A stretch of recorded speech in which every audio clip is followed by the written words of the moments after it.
The following is a presentation from the MJCast, the internet's premier podcast on all things Michael Jackson.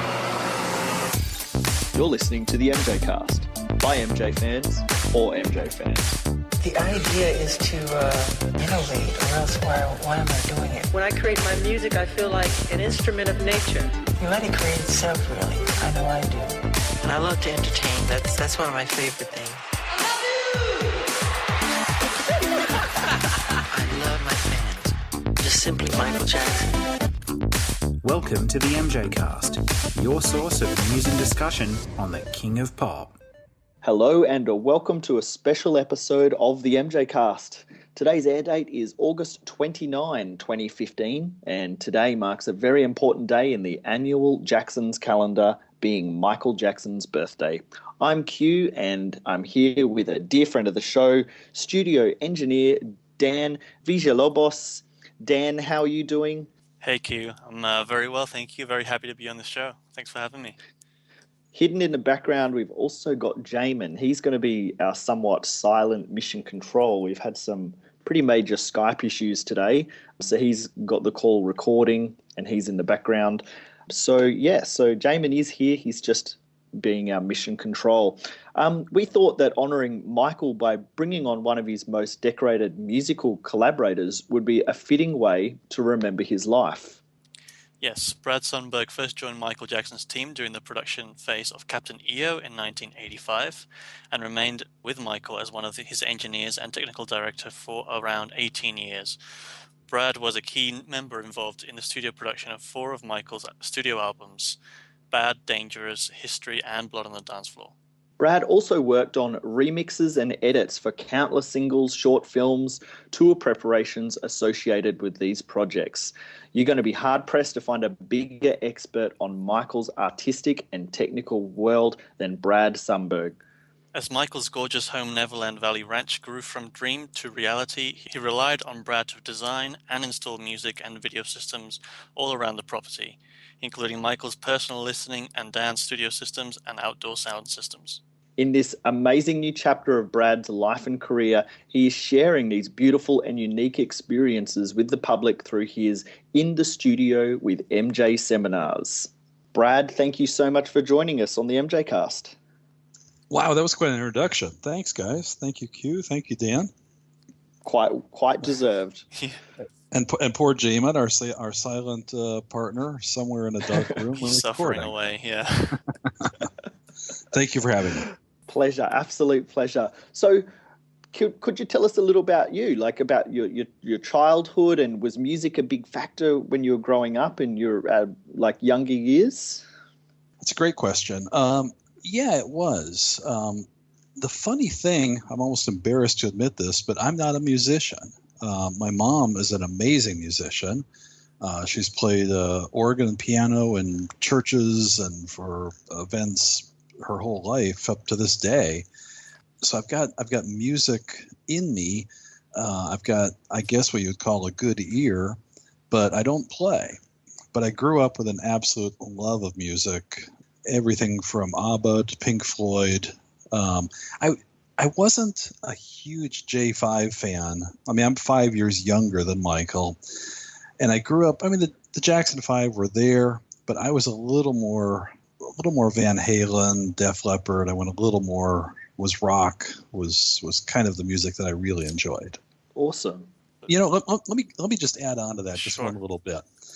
I will say that when I was in high school, Thriller came out, and I'm sure I'm quite a bit older than you guys. I'm not going to ask, but I was right at that cool age of seeing the Thriller video on MTV, the world premiere. It was huge. It was huger than huge, and like a lot of people, I loved that album, and I played it. And back then it was vinyl, and I played it until it wore out. And there was a particular song on there, and I hope you don't laugh at this, but a song called Lady in My Life, that I didn't just listen to music, but I studied it. And I would study that mix and listen to it and listen to the reverb and listen to the drums and break it down in my head. And that was a huge part of the reason why I moved to LA, why I got into music. And I've only applied at one recording studio in my whole life, and that was Westlake. And that's because Thriller was recorded there. So even though I wasn't a crazy, and don't be offended, but I wasn't a crazy Michael fan, I was a huge fan of the sound of his music and Bruce. And so the story started fairly young, but I was kind of introduced to Michael through his music when I was in high school, if that makes sense. Great song to get introduced to the sort of technical side with Lady in My Life. That's a beautiful track. Yeah, that's actually my favorite ballad, so it's great that you mentioned that. Yeah, I love that song. Yeah. What were your perceptions of Michael as an artist, sort of as you did become aware of his work and as him as an artist? Well, I mean, again, back then, I believe it was the Victory Tour was storming across the U.S. And even then, I mean, the craziness that kind of surrounded, the Jackson world, and you had to buy tickets in 4-packs, and we tried. I actually tried to buy some tickets in Dodger Stadium, and it didn't work out, the 4-pack, and so I loved Michael. I loved the music, but kind of especially in those early days, was almost funny. But his talent was so outrageously good that I was just drawn to the music. So how did you originally come to work in the recording industry? What led you to that career? Well, back in the early 80s, I'll date myself, the music industry was very strong. But if you were just a kid in high school, you couldn't really, tell your guidance counselor, I want to work in recording studios. I mean, there was nothing in the book, that told you how to do that. So I moved to Los Angeles. My parents set me up in a little tiny apartment, and I went to a recording school called Sound Masters, which I believe is long since gone. And the funny thing was, I was working at Sound Masters, and it was an amazing experience to learn the fundamentals. And even today, I sometimes teach courses on recording, and I'll go, guys, close the computers and let's go right back to the microphone and the cable and the preamp, and let's really talk about this, how to use these properly. So I learned some basics in signal flow and compression and equalization and things like that. So I was at Sound Masters maybe for the better part of a year, and I got a job at Westlake. And it just so happened that Michael was recording Captain EO. And so it was the funniest thing. I would go to school, and I'm not trying to sound snobbish, but I'd go to school and we're kind of going over these fundamentals, and I was actually getting a little bit bored with it. And then I would go to work, and here's Michael. And it wasn't like I was in mixing his music right away. I was getting cheeseburgers. I was cleaning the bathrooms, but that's where it started. So I finished up my schooling and kind of got pulled into the studio world with Michael doing Captain EO. Wow. My head's sort of exploding now, being the massive Disney fan I am, hearing about Captain EO stuff. I could listen to hours of you talking just about Captain EO, really. We had Matt Forger. Matt was Michael's engineer for Captain EO, and Matt and I are very, very dear friends. He was with Michael. Matt was there for Thriller. Come on. So we actually did a seminar in Orlando, I guess it was a year and a half ago, and we did a big segment on Captain EO. And we might do that again. We're kind of kicking around some ideas for 2016. So you should jump on a plane, Q, get up here, and we'll do an EO seminar for you. That would be awesome. Did you get a chance to see it in its re-release currently? Like, I guess you're close to Epcot, so did you get a chance to see it? I think I just saw it about 2 weeks ago. Yeah, it was good that they brought it back. I think that's currently the only one playing, the one in Epcot. It's not back in LA? I'm not sure. I know they had some film previews in there, but I'm not sure if EO's back. But I got to see it in LA, and I got to see it in Tokyo Disneyland and in Disneyland Paris. So I've seen 3 of them. Well, you got to get to Epcot. It's funny, Yeah. man. I mean, it's been summer. It's been busy here, but I mean, it's still, I won't say it packs out the theater, but it's about 50%. And that's a big theater. So people still come and still just love that little movie. I think they should keep it. I think they should just do it like in a little small boutique sort of cinema and have maybe a few effects, but they should just keep it forever. I'm telling, at Epcot, it would be a big boutique because it brings a lot of people in. What were some of the other earlier projects that you worked on, whether Michael related or other artists or projects? Well, to kind of bring you back to 1985-ish, something like that, I was what's called a studio runner at Westlake, which is going out getting, cheeseburgers for the band, or making coffee, answering the phone, just kind of a do-it-all. It's very much an apprentice position where everyone knows you want to wind up, mixing records, but for now, this is where you start.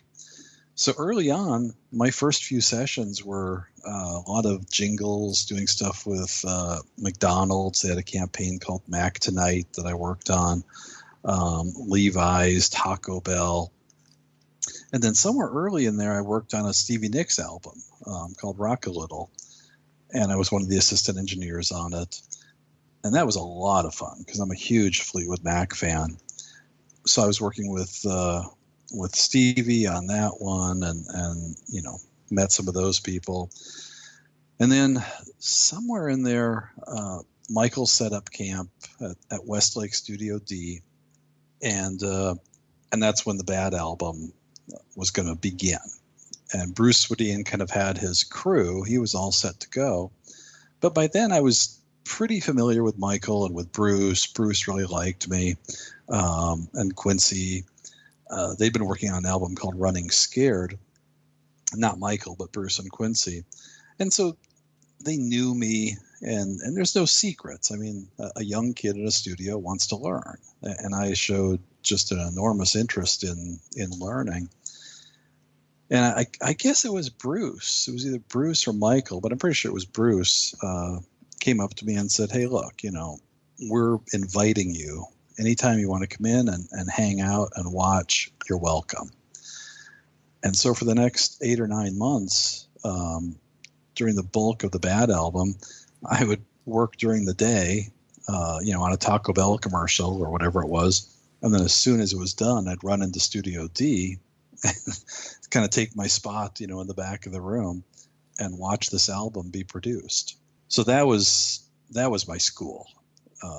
No, not to disrespect sound masters at all, but when you get to be a fly on the wall with Bruce and Quincy and Rod and Michael, that's pretty staggering learning environment. Wow, that's definitely a great place to start, I think. Yeah, and they were so welcoming, Yeah, and it was fun.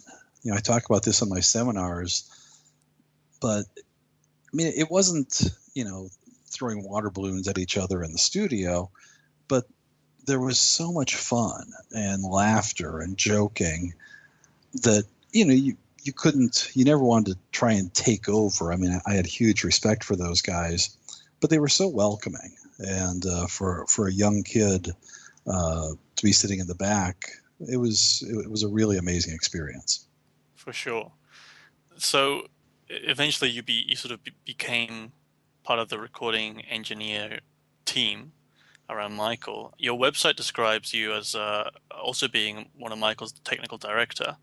So how did that come about? Did that come about later on? And how did what did the two roles involve? Yeah, it's a good question. It kind of stays with the chronology.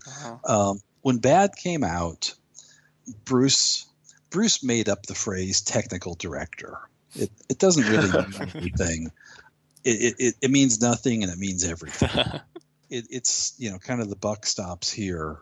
if we were going to go to a new studio, if we were going to try a new piece of equipment, everything falls on the shoulders of what he calls the technical director. He needs to have one guy that he can trust that is going to set things up the way that he wants to record, the way that Michael expects it. So at the end of the Bad album, there was a little change in personnel, and Bruce tapped me again and said, I think you're ready. I'd like you to, kind of be the next technical director for me. And it was scary as all get out, because I'd been watching. There was just so many details and the level of quality these guys expected. But, you don't, when an opportunity like that comes along, you grab it. Mm-hmm. So almost immediately after the Bad album was finished, we went into nearly a year of what you might call post-production, of doing dance mixes and video mixes and short films, Smooth Criminal, Moonwalker. And we had to change the music, change the edits, remix everything.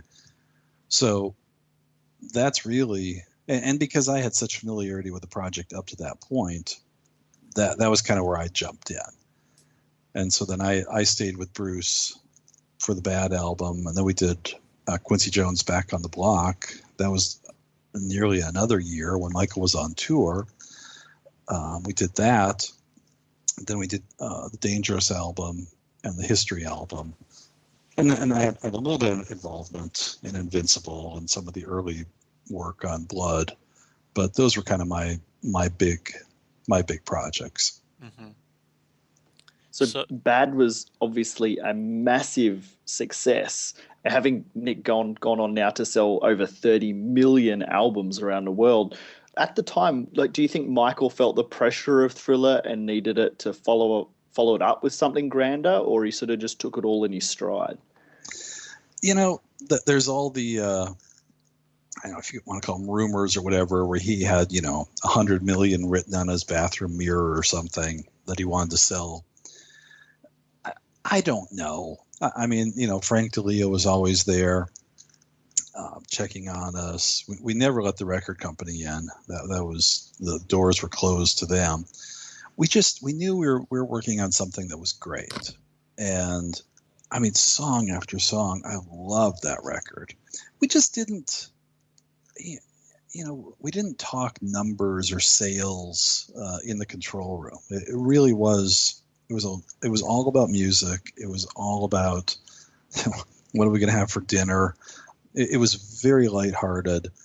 I never sensed any, oh man, this has got to be perfect because Michael's got to sell 100 million or beat Thriller. I just didn't. It sounds crazy, but I knew that Michael did Thriller. Obviously, I knew who I was working with, but at the same time, we were just working on a project. And it was just a handful of guys that had their head down and were just working. We didn't really, or I didn't look at, we have to make Michael Jackson the Superstar a great album. We just had to make a great album, if that makes sense. Yeah. So moving on to how you were then involved in you mentioned that you were involved in doing all the edits to the mixes, or doing different mixes for the video versions and all these other type of releases. How hard was it to actually cut some of the old, longer versions of the songs down to fit the CD? On the technical level, it's easy. Mm-hmm. On an emotional level, it's very difficult. Sure. Because these are Michael's babies, and he hears the songs in a certain way. And once again, I mean, the fun thing about the Bad album, it was at a really interesting time in the music industry where we were just stepping into digital. We hadn't been destroyed by Napster and iTunes and all that yet. It was just we were using digital as a recording medium. But that meant that, yes, a CD can be quite a bit longer than an LP, but a CD has an absolute, depending on the manufacturer, about 77 minutes and 10 seconds, something like that. And that's all you've got. You can't squeeze another half second into it. It's ones and zeros. It's done. And so for Michael, we would always have too much music, and the songs were always too long. And it was always hard to make those choices of, we've got to cut, a repeat chorus out of this song. We've got to, shorten the intro on this song. But you had to make it fit. And then, of course, it came down to, even what songs are going to be on the album. And you guys know all these stories, but on the Bad album, we had somewhere between 50 and 70 songs in some level of production. That doesn't mean we had 70 man in the mirrors in production. It means we had 70 grooves and ideas, and some of them may have only been worked on for a day, and they'd be put on the shelf. But you had to choose. Michael might love 20 of those songs, but they're not all going to fit. And then it comes down to, well, maybe we should do a double album, but if you really want to kill your sales, do a double album. So it was, and thankfully I wasn't involved in any of that decision making. That was Michael and Bruce and Frank and Quincy. They'd go upstairs and have those discussions. I just, in a sense, I was just a soldier that did what needed to be done. Mm-hmm. So for all the songs that Michael would eventually choose to add to his album, in your experience, is that the way he always worked? Did he always over-record, past the 4-minute line, all the way to maybe 8 minutes, and then how do we cut this down to make it fit? Well, that's kind of a fun segment in my seminar, mm-hmm. But especially on the Bad album, Bruce really, number one, Bruce is a genius. I just saw Bruce a couple days ago, and I'm going to go have dinner with him again on Tuesday night. Bruce came up with this crazy idea of, let's do all of the big dance songs about between 9 and 10 minutes long, for real. And so The Way You Make Me Feel, Smooth Criminal, Bad, those are all about 9 minutes long. You've never heard the whole 9 minutes. I have, but we would just do, repeat out chorus, repeat. So we had room to, then we could easily cut it down to a 3.5 minute single, or a 5-minute video, or a 7-minute dance mix. We had all the material. We just had to scooch it around, and this was before Pro Tools and computers. We had computers, but we used them a little bit differently back then. But we had plenty of material to work with. We just had to decide how long to make the song, or fit into a video sequence, or something like that. Does that make sense? Yes. Thankfully, we got some the 12-inch mix album. We got some extended mixes on that, and with the false fade in the Bad remix, which I think we all adore. Right. So we've heard some longer versions of stuff. I think they're probably some of definitely the better, I guess you could call them, remixes out of any of the work. It's just when it's the song and it just goes for longer. Like Leave Me Alone, there's a really great long version of that. Love those long mixes. And I'm not. I'm not going to pick on somebody like Skrillex. I have, huge respect, but it's just so different now. Now, a song goes to a remixer and it comes out and it's just kind of a weird shadow of what it used to be. We were old school. Bruce just wanted to make big dance songs that would make people get onto a dance floor. And we didn't, especially on the Bad album, we just didn't need to bring in a bunch of, additional stuff. It was a pretty good product to start with, and why mess it up too much? What were some of the highlights that you can remember, Brad, from that first studio session that you were involved in with Michael? Well, there's kind of a funny memory, and it's just one of those things. It's so clear in my head, and it's kind of hard to convey to people. But at the end of, we'll call it my shift, I would, if I'd been working on a commercial or something in one of the other studios, it would finally be time for me to, go into Studio D and kind of hang out with the guys for the evening. And Bruce is working on the song "The Way You Make Me Feel." Mm-hmm. And Studio D, I don't know if some of the listeners, came to my seminar a year ago in LA, but we were at Studio D, which was really fun. And it's got these gigantic studio monitors in the wall. They're called Westlake SM1s. And I don't know, they're 20,000 watts of power or something like that. They're just enormous speakers and sound unbelievable. And they have 4 18-inch woofers. And these woofers would literally shake the building. And when Bruce had "The Way You Make Me Feel" pumping, and especially if Michael was in the room, he would just go crazy. He'd crank the volume 100%. And I just remember this sense of excitement when I'd be like, I could finally go, hang out with Michael and everybody, and I'd hear that bass, that boom, boom, boom, boom, boom, boom, boom, boom, boom, boom, and I couldn't even. It was just the walls would literally rattle. We'd have platinum albums on the wall, in that hallway, and it was just. That was kind of the beginning of it for me. It was so exciting to go back there and, and you open that door and I'm not trying to sound silly, but almost like, in Smooth Criminal when Michael opens the door and the smoke comes blasting out. It was almost like that, only it was sound, and just this huge wall of sound would hit you. And that was, that was kind of how it began. Over time, that loud sound, Michael would listen so loud. Bruce was very disciplined about the volumes that he would use. I've never worked with anybody more disciplined than Bruce Swedien.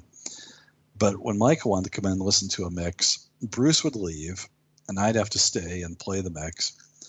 And Michael he wouldn't even say anything. He would just walk right up to the console and turn the volume up all the way. I mean, all the way. And I would always have headphones around my neck. And as soon as you'd see him do that, you'd put the headphones on. And they weren't plugged into anything. It was just to cut the volume just a little bit.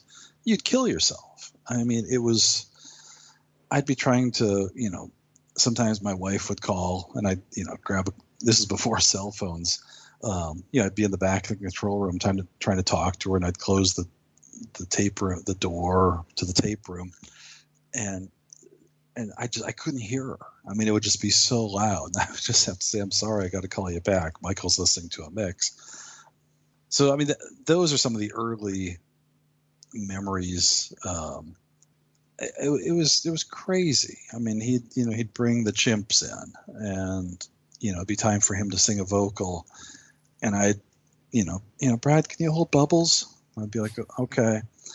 And so I'd have to, and it was fun. I'm not trying to make it sound arduous at all, but, for a young guy in LA who's a huge music fan and has nothing but respect for Michael, and I'm sitting in the back of the room holding bubbles with bubbles pulling at my ear while Michael's out singing, that's crazy. And that's just fun.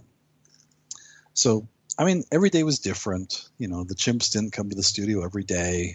But every now and then he wanted to have fun, and so those early days, that album in particular, was just it was fun, it was music, it was food, it was friendship, really, really special memories in the Bad album. So we know that in hindsight that some of the best songs on the History album, an album you worked extensively on, such as Earth Song and They Don't Care About Us, had their origins not in the early 90s, but actually in the late 80s during the Bad era. Why were those songs in particular set aside for later sessions and not finished for Bad? Was it more creatively or time on the album? Truthfully, I don't know that much about They Don't Care About Us. The first time I worked on that was on the History album. But Michael had so many demos and so many projects all over the place. I don't remember every origin. Earth Song did come, I believe, in 87, something like that, 86. And it was it was a pretty raw demo. And I've tried. I don't think it was around during the production of Bad. It might have been towards the end, or it really wasn't something that we considered for the Bad album, to the best of my memory. Okay. But he would have all these, Planet Earth poem and what is it, Planet Earth 1, 2, and 3. I mean, there were all these kind of songs that were very important to him. But I think, with Quincy in particular, Quincy knows how to make a pop album. Quincy knows how to make an R&B album. So there may have been just a little bit of, I don't know, friction. Quincy knew what he wanted on that album, and I'm not sure that. I don't think it was quite the time for a song like Earth Song. But you're right. The early demo does date back, way back there. And hopefully you don't mind, Brad, but I'm sure you know that a lot of the fans, including Jamin, myself, and Q, we're all extremely curious about learning about Michael's more lesser known songs, like Throwing Your Life Away. What's the story behind that song? Is there anything that you can tell us about that in particular song? If I don't know, I'm going to be honest with you. That's what we want. That's what we want. Yeah, I remember working. Here's the thing. I mean, even with with songs. I mean, I worked on so many songs. Michael didn't talk about them a lot. I mean, like DS. People are always curious. What those sessions were like, and I know we're not on the History album yet, but or I guess we're kind of heading that way. But Michael would work on the music of the song, the scratch vocal, the BG vocals, and then get to the lead vocal. But there wasn't, even Man in the Mirror, we didn't sit in a circle, Indian style on the floor. This is so important. We've got to reach out and change the world, and person by person. No, I mean, it's a great song. It's an important song, but we didn't analyze the lyrics. That wasn't our job. Our job was to make it sound good and make it sellable for Michael. Mm-hmm. I don't mean to sound cold and callous, but I don't want to mislead people into thinking that we had these long therapy sessions about the importance of a particular song. But there were songs that Michael really, really loved and pushed for and fought for. Do you remember any songs that he may have really liked, but he didn't include, or he sort of just left them on the shelf that never came out from that sort of era? Well, I mean, the one that, anybody that knows me or has been to one of my seminars, knows how much I love Streetwalker. And that was a funny moment in time where he felt he loved that song. I loved that song. And it just came down to, we've only got room on the album for one more song. And it was either going to be that or the Captain EO, Another Part of Me. And it was Frank DeLeo that kind of nudged the vote over to Another Part of Me. But, oh yeah, I mean, there were, Streetwalker, there were songs that would carry over from project to project. Earth Song was certainly, noodled on a little bit during the Dangerous project, but they weren't ready yet. And Michael would have these ideas, these kind of grooves that they would keep popping up. But then, Bill Bottrell comes up with a song like Black or White, and you're like, well, let's put that other one off a little bit and really focus on this. And I don't want to make it sound like there was tension. I mean, Michael wanted to deliver a great product. So he always wanted to include his songs if he could, but he was smart enough to use, songs written or co-written by other people as well. I think that in 1989, 1990 and 91, that sort of period is a very interesting one for Michael's history and his music. It's these intervening years that I believe we can see a lot of change and artistic growth. During this time, Michael moved away from working with Quincy as his principal producer and started experimenting with multiple production teams on a variety of sounds. What are your thoughts on Michael's transition into a more artistically independent environment? And can you give us your thoughts on like the Dangerous recording sessions and how that sort of differed? Well, that's 2 hours of my seminar, Q. But okay, just we'll dive have into you got it have for you a got minute. like a super quick nugget? Of course, Edit down. course. The at the end of the Bad album, in fact, it was funny because then I went on to work on Quincy's album with Bruce. So Michael's on tour. Bruce and I are working with Quincy on Back on the Block. So I mean, the family is really tight. And then, I mean, almost as soon as Back on the Block came out, we worked on a couple other things. I can't remember, Streisand and a couple little things. Then it came time for the Dangerous album. And I'll never forget, we started that project, I believe our first day was at Record One in Sherman Oaks. And, Michael walks in, Brian Loren was there, Bruce, and there's no Quincy. And it's like, this is so weird. And because it was almost like, dad not being there or grandpa or something. It was just, I'll say dad. I don't want to be insulting to Quincy. And it was just so odd. And you could just kind of, it's almost like the first day at school or something where it's, okay, we're going to do this with a different teacher now. And once it clicked into the groove, I mean, I was never part of a big discussion of, okay, guys, Quincy's not going to be a part of this on this album for this reason. No, I mean, Michael's driving the train. We're going to do what Michael wants. And I think the Dangerous album is brilliant in the way that it does have 3 production teams.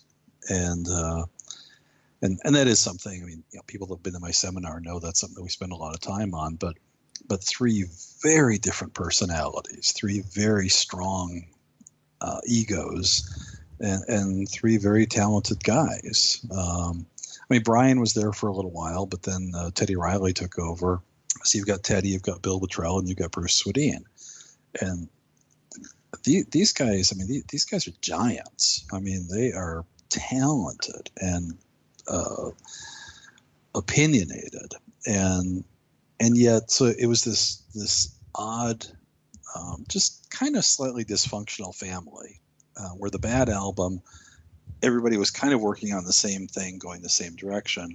On Dangerous, you had 3 production teams creating very different sounds.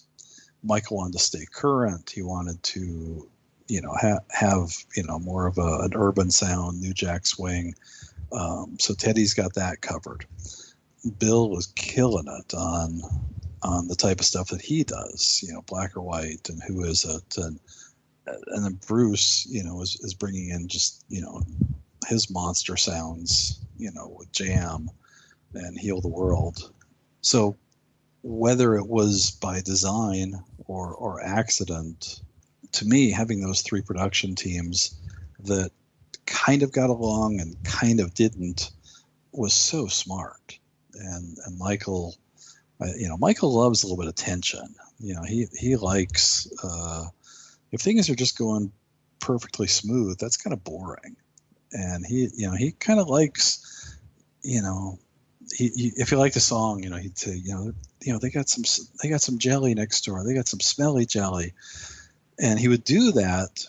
And I'm not saying he was being mischievous, but he'd come in and kind of, say something like that to Bruce, and they'd go next door and say it to Bill. And what that's going to do, that's going to fire you up. It's going to be like, well, I'm glad they got some smelly jelly, but I'll show them some smelly jelly, and, just crank it up to the next level. So, it's easy for me to look back on it years later and, kind of suggest that's what happened. But that's how I remember it. It was competitive. It was fun. It was a family, but it was, not as unified a family as before. And Michael kind of dug that. I mean, now we had kind of 3 little production teams instead of just 1. So, kind of to follow up on that, with Brian Loren's work still being largely unreleased, to what extent do you think that Michael was playing Teddy Riley off of Brian Loren? Do you think that Teddy Riley ultimately fulfilled a role that perhaps Loren didn't deliver on in the end, or was it just a case of picking the strongest songs and Lorenz didn't make the cut? I think Brian Loren has, and I really respect Brian. And we've been just talking a little bit on Facebook, and we haven't really, reconnected yet. But he was bringing on the Prince, very Prince sounding stuff, cool stuff. And I honestly don't know exactly what happened. I think Teddy was just so big, and Michael really, really liked the direction that Teddy's career was going. At the end of the day, Michael's going to work with who he wants to work with. And so there was a change. I to this day, it sounds so silly, but even like the Simpsons, Lisa, It's Your Birthday, by Brian Loren. I think it's just a beautiful piece of music. It's so simple and just has cool sounds to it. So I know Michael loved working with Brian. As far as what caused the transition, I'm not 100% sure. Michael's quite often described by his collaborators as the consummate perfectionist. For example, will.i.am discusses in the 2010 Vibe article Redemption Songs by saying part of the reason why it took so long to put stuff out was because Michael was perfectionist. We would come into the studio and he would tell me it has to be perfect. All the sounds have to be just right. Sometimes we would spend a whole day just on drums. I'm telling Mike, you know how long I've been working on this snare? And he would just say, oh, Will, you're so funny. He appreciated his honesty. To what extent was this description true of your working relationship, seeing Michael work as well? He was an extreme perfectionist. And he learned that from Quincy. There's a lot of musicians that we would have come in, Steve Picaro, Steve would lay down a part, and, Quincy would say, oh man, that's great. That's amazing. Do it again. Let's have another one. Let's have another one. And Quincy would just fill tapes with tracks to get perfection. And that's what Michael wanted. Michael, I'm not going to dissect his history. You guys are smart guys, but you go back to Motown and his dad and everything. It was hard work, push for perfection. Nobody's going to give you anything. Ultimately, you're the one that's responsible for how your record sounds. So, it wasn't arduous. It was our job. I would never see Michael throw a tantrum and say, that piano doesn't sound the way I want it to sound, and, storm out of the room. But instead, he'd find somebody else to play the piano.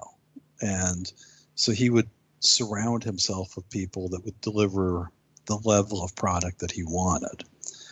I didn't work with will.i.am, but I have worked with Bruce for days of working on drum sounds, creating drum sounds. Michael wanted sounds that no one had ever heard. On the History album, we put the word out to synth programmers and guys that created sounds literally all over the world that Michael Jackson's in New York. We're doing a big album. We want sounds that no one has ever heard. And we would receive, just FedEx envelopes with DATs in them and cassettes, and these guys would be sending their stuff in, and we would just go through it by the hour trying to find new and unique and unusual stuff. So yeah, Michael, we were always late on our delivery dates. When we started the History album, it was January of 1994, and we were going to do it in New York. And there's a whole backstory to that about there was an earthquake in LA and Michael was kind of freaked out. So we packed the whole team up to go to New York. And And I told Bruce, I said, look, man, I'm in, but I can't go for a year. That's going to be kind of hard. I got a wife and kids, and he said, that, Brady, we're going to go for 3 months. I'm like, we are not. You're lying. No, it's 4 months tops. Well, I was there for 16 months, and that was just, we had to keep pushing the deadline back and push it back, and it wasn't ready until it was ready, and that was Michael, that was Bruce, that was the team. It had to be as perfect as we could possibly make it. Did Michael seem different around this time as an artist in your experience? Jumping into the history sessions, he was about to get married, and he had a lot of anger, because of what happened in 1993. He'd been to hell and back. Did his demeanor change in the studio at all, or was he the same as always? I swear this is true. He was the same. I mean, he was busier, if that makes any sense. I think, in the earlier projects, he was in the control room with us a lot. By the time we were doing history, holy cow, at one point we had something like 13 studios operating across the country. We had Jimmy and Terry up in Minneapolis. We had Dallas, Austin. We had about 7 studios going in New York. And Michael would have to, be at all of them. I mean, there were times he just had to be there or check in. So, we probably had a little less access to him than we were used to. But I would probably say, kind of cautiously, he was maybe a bit more tired. Having gone through what he had been through, there's not a lot of people that could even survive that. But as far as his humor, when he, I've said this many times, but, when I would walk into the room, he would get up and give me a hug. And that's who he was, and that's how he was. And that was always there. So, he'd go and drop a vocal on a song like DS, where he's just, letting it all hang out in terms of anger, and then he'd come in and, what are we going to do for lunch? Or, I've got to go meet with, somebody about, some tour stuff or something. I mean, he wouldn't come in. He didn't drag that stuff away from the microphone. He'd leave it at the microphone, and it was done. You mentioned him getting married. Mm-hmm. That was actually funny, because he married Lisa. I don't remember what month it was, but I remember I was flying in from LA, and USA Today had the big headline, King of Pop marries the Queen of Rock. And we knew, Lisa would hang out. She was in the studio with us quite a bit, but we didn't really know that it was jumping to that. And he certainly didn't tell us. And so I walked into the control room. It was Hit Factory Studio 4. And he's sitting there, Bruce is playing a mix or something. And I walked in, and I had the paper with me, and I rolled it up and I whacked him on the head. And I said, and I show him the headline. I go, it might be kind of nice if you talk to us once in a while. And, a piece of wedding cake would have been nice. And he laughed, but nobody knew. Bruce didn't know. Nobody knew. And that was the type of stuff you just had to, you kind of got used to. We worked with Michael. We were friends with Michael, but he had a huge life, and we were a part of that life, but certainly not an all-inclusive part. Just, funny stuff. So with the History album, Michael was quite notorious for over-recording dozens and dozens of tracks. But for some reason, the fans find that the History era is doesn't have many unreleased material that has been discussed or released. Do you recall much about any song in particular? We know about a song called Faces, and there were some there were some really, really cool songs that were recorded during that era. there's certain things I can say and certain things I can't. Mm-hmm. There's a handful of things I think would be really fun to be released, and that's out of my hands. I'm sorry. No, it's all good. Us fans, we always want to know anything we can scrounge, any crumbs that fall on the floor. Yeah, it's just interesting that sort of period of time, and I think as the albums kept coming, there sort of seemed to be less information about anything that was recorded that wasn't released. It just seems very interesting. I mean, Faces was it's a huge song. It's an incomplete song. I mean, I'll just lay that out there. It doesn't have a lead vocal. Okay. And it's sort of a first cousin to the whole Planet Earth poems. Ties in really snugly with some of those. Which songs that never made it into tour set lists would you have really loved to have seen MJ perform? Oh, wow. I should probably look up what his tour set list was. I know that he only did Another Part of Me just a handful of times, right? And he didn't do Stranger very often. Oh, on the History Tour, Stranger was... Was that a... Yeah, because that sort of replaced Human Nature in the set list on the History Tour.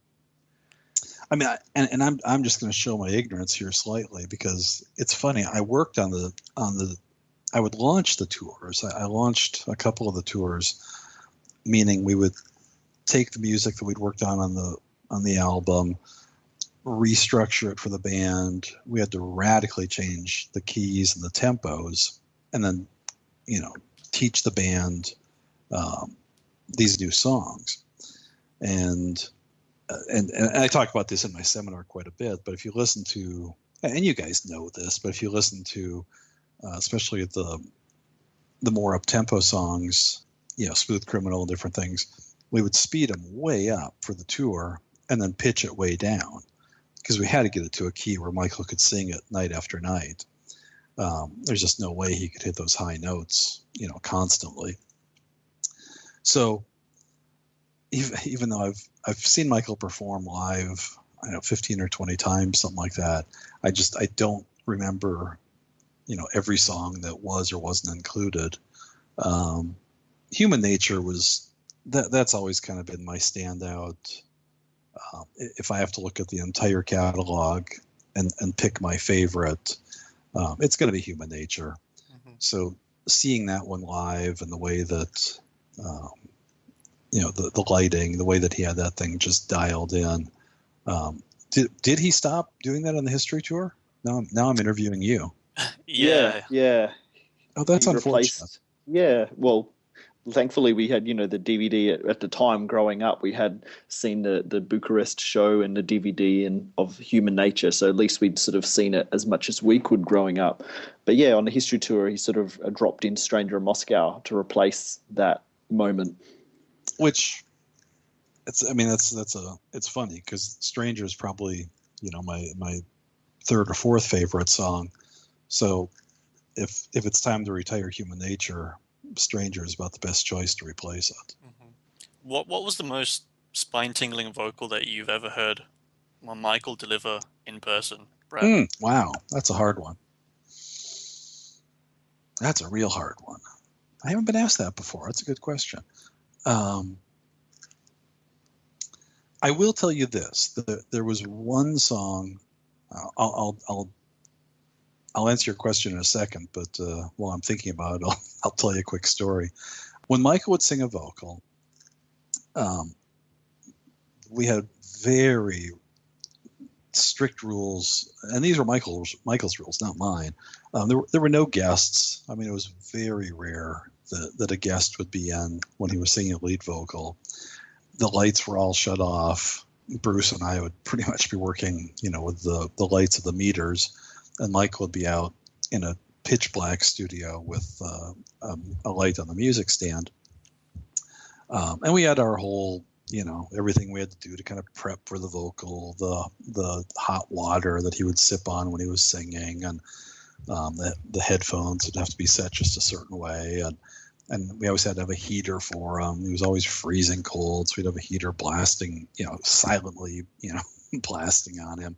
So we had all this stuff that we would do, and I loved vocal dates. I mean, that was the big show. I mean, when Michael's going to, especially lead vocal, and I think it was the song "Gone Too Soon" was the only time that Bruce looked at me. Michael kind of whispered something to Bruce, and Bruce looked at me and said, Michael doesn't want anybody in the room. I mean, he just wanted Bruce. And I wasn't, I wasn't hurt or anything. I didn't go, curl up on the couch and cry. But that song was so emotional and special to Michael that it was just him and Bruce when that one was recorded. But as far as the most spine tingling, I mean, there's some stuff that happens in Keep the Faith that just blows me away, and that one, that's just a really, really special song to me. The vocal on that one was spectacular. Man in the Mirror, those sessions were a little bit bigger. I mean, that was Quincy and Saida, and some of that was caught on film. So that stuff, but that vocal, I mean, he killed that vocal.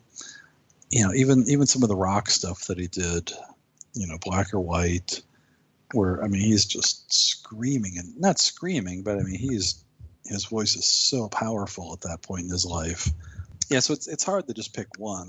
I guess I would kind of lean towards Keep the Faith, as, I mean, both him and the Andre Crouch Choir, there's stuff that choir does in that song that's almost not human, and that's a song that I encourage people to come to my seminars, and people that don't know Michael Jackson music, pop that one and listen to it a couple times, and really, really powerful song. We were very lucky he sort of worked with the Andre Crouch Choir quite a bit. There's some amazing stuff that came out of their collaborations. There's rumors of, or that we've heard bits about changes that he worked with the Andre Crouch Choir and history sessions. Do you remember anything about sort of anything worked on for that track with the Andre Crouch Choir? I don't. That's sorry. Okay. There's so many. A song called Changes. Was that released, or is that kind of one of the hidden tracks? Or yeah, that's sort of one of the hidden tracks that hasn't come out. Changes. All those Changes. And they all had funny names too. And they may have changed names too. It might have. I mean, during Bad, the song Bad was called P-E-E, and it was going to be a duet with Prince. Uh-huh. So there's, a lot of times we would have working titles for songs, and then by the time they'd get released, it would have a different title. Or so, yeah. Changes, that might have been one that he did with Brad and Eddie Delana. I don't know that one. If I heard it, I'd probably remember it, but I don't know it by that title. That's okay. Invincible represents an era in which Michael started to shift towards a very contemporary urban sound with Rodney Jerkins at the helm. Prior to this was Blood on the Dance Floor in the late 90s. In my estimation, this album sort of represents Michael at his most artistically independent, creative, very experimental and free. What was it like during the Blood on the Dance Floor sessions? Can you sort of set the scene for us? How was it for you? Did it differ from previous sessions? I did some of the pre-production work on Blood. Most of Blood, I believe, was done in Switzerland or in the south of France. And that was with Brad Buxer, Mick Gazowski. Bruce might have been involved in that. I wasn't part of a lot of those sessions. So I can kind of tell some secondhand stories, but as far as me being there, the team had changed, and by then I was so busy at Neverland, I didn't do a lot on Blood. I did some of the early production, but not much. Right. So what did you do with the early production? What did you sort of set up for everything? Well, when I say that, it's more some of the carryover songs. In other words, songs we probably worked on in an earlier form. Now, the song Blood on the Dance Floor, at least the vocals, were actually recorded at Dieter Dirk's studio in Germany. And that's where we just had our seminar in June. So people got to stand behind the microphone and have pictures taken with it and all that. Well, of course, Superfly's Sister, I mean, that goes back to Brian Loren. I mean, that was an old one that we worked on the Dangerous album, early in the Dangerous album. Love Morphine. That's Brad Buxer. Morphine, I believe, I'm almost positive we were doing a bunch of that song during the History album. I think Brad, Michael, and Eddie were working on that at Hit Factory, and I loved that song. It's dark and creepy, and Michael wanted it that way. Ghosts and Is It Scary? I'll tell you about the video shoot for Ghosts. I was involved in that quite a bit. They rented out, I think it was Van Nuys Airport, the big hangar out there, and they had a sound team out there, and they couldn't get it loud enough for Michael. And I don't remember the exact chronology of it, but Michael got in touch with me and said, can I please put something together that's loud enough for him to dance to? So I think I've got a picture of it on my Facebook page, but I built this enormous sound system. It's actually stuff that we use from the studio. I brought some giant studio monitors in and just this stack of amplifiers and put the whole thing on wheels. And these poor film guys, they just, had never really seen anything like that. And I'm like, well, you've never worked with Michael Jackson. And, we'd have to roll this thing around. The speakers were bigger than, it'd be like two refrigerators side by side. Two American refrigerators, for clarity. Just enormous amount of sound that Michael would need. And it would just, you'd think the hangar was going to fall down. It was so loud, but that's what Michael wanted. What else? Well, Scream we'd already done. Stranger we'd already done this time. Yeah. So yeah, Blood, half of it's remixes. And I do know that Blood, the title track I know that was recorded in Germany, but I wasn't involved in the remixes, most of which I think took place in Switzerland. Yeah, it's funny that you mentioned that when you talk about not being involved in the record, because when I first bought the record, I was in the car and I must have been like 11 or 12 years old at the time, and I was listening to the album and yeah, thank you. and I was listening to the album and I was just thinking it sounds different. Like Michael's, like it's like the mix, like I don't know, but I just knew that the mix was different. I'm like, why is it different? And it was years later that I looked at the credits and I saw Bruce Sudin didn't mix it. So it was like a different team. No, I'm going to be really careful with that because Mick Gazowski is. He's great. Oh man, I love Mick. Yeah. But yeah, it's a different sound. Yeah. And Bruce brings something to the table that nobody does. And but having said that, yeah, Morphine. It's Michael didn't want a rich, lush, heal the world sound, for a song like that. He wanted it to, have some edge to it, and so yeah, it's just different record, different sounds. Sure. So moving to Invincible, I know you've mentioned that you didn't work on Invincible too much. Can you tell us a little bit about your involvement in on that record? This is going to be so tacky, but it was a different time. By then I was probably doing Elizabeth Taylor's house at that time. Michael got me started on this second career, and I won't drag you through too much of the history, but the music industry had changed so much during the years that I was with Michael. And he kind of, he had this small little group of people that he really trusted. And I guess I kind of fell into that group. And he wanted me to start doing a bunch of work up at Neverland. And I'll get to Invincible in a second, so don't let me forget. But So we started building things. He would come up with these crazy ideas and ask me if I could do it, having music here and music there and a video wall here and I fell in love with it. I was at Neverland so much, and then that grew into me doing work for a lot of his friends and meeting more people and starting my own company. So in the midst of all that, I would go check on I would just stop by and see how Invincible was coming.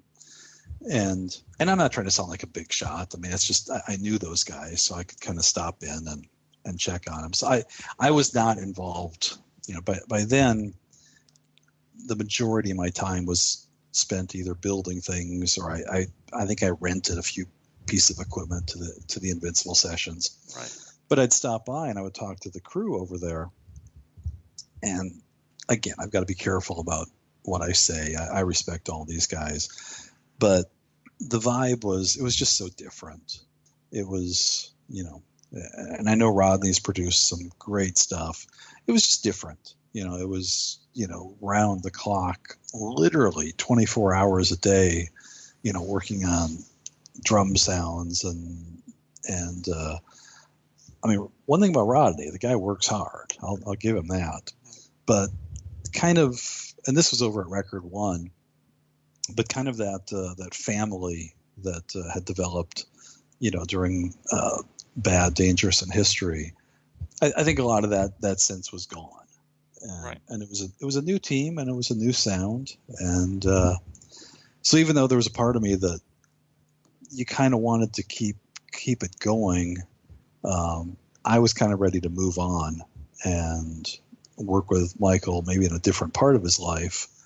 And so I even though there's certain songs on the History album that I think are amazing, I'm sorry, on the Invincible album that I think are amazing, I think overall it just has a different sound and maybe a slightly different feel.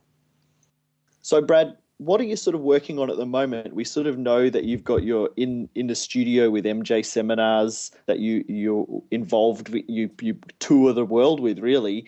So you're working on that. What else are you sort of working on at the moment? And then tell us a bit about the seminars and what people can expect. Yeah, the seminars, it's kind of funny. I kind of refer to that as the strangest hobby a person could have. And it really is. I know we'll talk about seminars in a minute, but it's just kind of grown. It just continues to grow, and it's kind of a fun little hobby. As far as a day job, yes, Brad Sundberg still has a day job.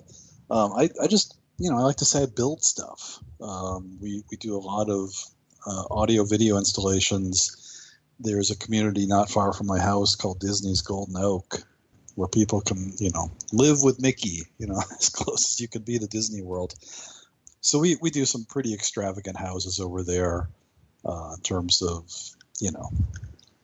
I'm working on a design right now for a pretty large house where they want me to create almost like artificial fireworks over the pool. And we're still trying to figure out how to do that, but just using, lasers and kind of club lights and things like that. But, the day-to-day is putting music in people's homes, and I love music, and to be able to do that, even on a technical level, is really rewarding. So that's what keeps me off the streets during the week, and then a few times a year I disappear and pop up in Europe or Japan or Russia and tell stories about Michael Jackson. Can you tell the listeners where you've brought the seminar and where people might expect to see your seminar in the coming, 12 months or so? Or is that too early to tell? Yeah, well, yes and no. Let me tell you how the seminars came to be first. It was about 3 years ago. I met a couple of guys from France, and they asked me if I would consider coming over, playing some music, telling some stories, sharing some memories. And it turned into a 12-hour, let me say that again, 12-hour event. Wow. Where we were in a recording studio. And I can't remember, there were like 8 or 10 of us, something like that. And we just played music, and I would tell stories, and there's really no script to it. I mean, it's kind of funny. I think I've got some pictures from it. It was literally me and a box of tapes. And I would just go, well, oh, here, let me play you this. You might think this is kind of interesting. And after I did it, and the response was really strong, and we decided to, put a little bit of a form to it. And so we did our first in the studio with MJ in New York, and it was very well received. And I was nervous and barely knew what I'm doing as if I do now. But people really, really seemed to enjoy it. And, we kind of peeled back, let's really talk about how he worked in the studio, how we stacked our vocals, why we did things a certain way, why the songs were 9 minutes long. And I think, the fans, I mean, you can only, read so much about, certain things and all the tabloid crap and all that. And they really want to, there seems to be a genuine interest about what it was like to work with Michael in the studio. And since then, we've done something like 65 events everywhere from Russia to Japan to, several cities in the U.S. and through a lot of Europe. And people keep coming back. And so this past June, we had our biggest event yet was a 4-day seminar with Brad Buxer and Michael Prince in Cologne, Germany. And we had people that came for each day was different, and I'd never really done that before. And so we had people buying tickets for all 4 days. And I thought it went really, really well. The MJ fans loved it. We met some really cool people. So now we're kind of kicking around this idea I'm kind of calling it Camp MJ. And we're looking at 2016 doing either Camp MJ or MJ Camp, however you want to call it. But doing an MJ Camp, one of them in Europe and one of them in the U.S., probably in Orlando, where, we'll give people a lot of notice and tell them what's going to happen. But Brad Buxer wants to be a part of it. Michael Prince wants to be a part of it. I'm good friends with Steve Piccaro. I'd like him to consider it. But just a place where, it's a combination of workshops and comedy show. I'm kind of joking, but these are fun guys. And it's not a college course of, somebody walking up and down, with a pointer, pointing at a screen, explaining things. It's fun. So we're looking at doing, a couple MJ camps next year. We've got, I know Australia has been so patient, and I got to tell you, I'm being completely honest. I'm not a celebrity. I'm not a hot shot. This thing kind of, was born in my little upstairs studio.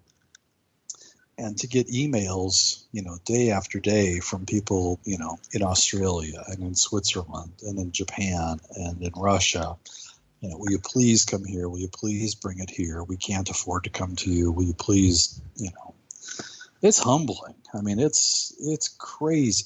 And I mean that. It's not, I don't take any of this for granted.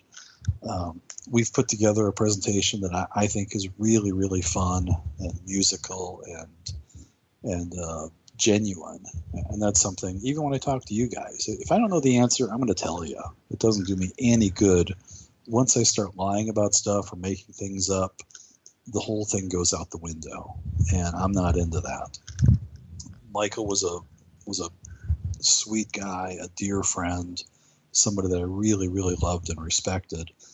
And if I'm going to do something that is to honor him and to just tell what it was like to work with him, it's going to be right, and it's going to be sincere and legit, and that's something that we've worked really hard to do. So as far as 2016, yeah, we're going to do a couple of these camps, and we're kind of having some fun with it. maybe do like a Moonwalker night or something where, we watch Moonwalker under the stars. We're it's still really early. We're playing with ideas, but in early next year, we haven't fully decided where we're going to go yet. I know that we've got so many friends in Russia, and unfortunately, it's getting a little more difficult for Americans to go to Russia. Not bad, but it's just something that we're aware of. So we might do something like in Helsinki, which is just across the border from Russia. So that's something that we're looking at. We've got a group in London that is certainly excited about having us come back and do something again.